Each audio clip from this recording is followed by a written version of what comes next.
In the Studio 10 kitchen this morning with Lucy Greer from Greer's Markets and Catering. Lucy, great to see you again. Thank you. And you're working on something that I think I'm going to love. Tell the folks what we're working on today. Yes, we've been talking about kind of football food. Last week we did dessert, and we're going to make some pork tenderloin sandwiches today with a horseradish sauce. And this is great because you can eat it either hot or cold. So if you're going somewhere or if you kind of don't know what your day is going to hold, then this is a great recipe.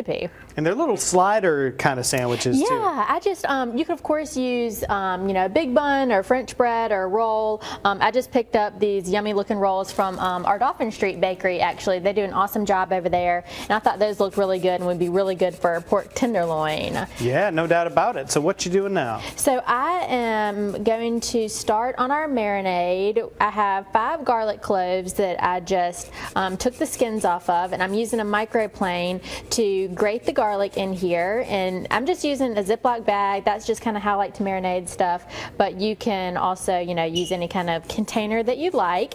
And in here I have about 1.5 pounds of pork tenderloin. We sell, a lot of times our pork tenderloins come in a 2-pack, which is awesome because it's a really great value, and you can either use 2 right then or you can put 1 in the freezer.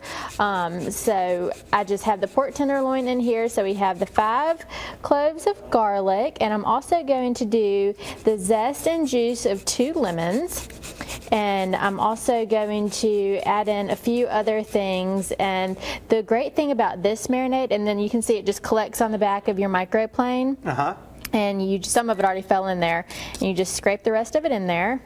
And this you can either marinate overnight, or it's so flavorful that you can just let it sit in the refrigerator or on the counter for about 30 minutes, and so much of that flavor is going to get in there that you don't have to have a ton of time to marinate this pork. Man, this is starting to smell so good with all that garlic and that lemon and all that kind of stuff. Now, you're more adventurous than I am. Usually I just buy the garlic that's already like minced and stuff. You can use that. Like that. You can use that. That's no problem. And if you don't have that either, you could just use some garlic powder. So I like to tell people, when you're looking at a recipe, if you don't have exactly every single thing on hand, don't get discouraged. Just try to make do with what you have, because you may not have time to run to the grocery store or something like that. I know everybody's busy, and that's what's great about this recipe, is that it's not going to take you too long to put together, and it's going to have a ton of flavor in there.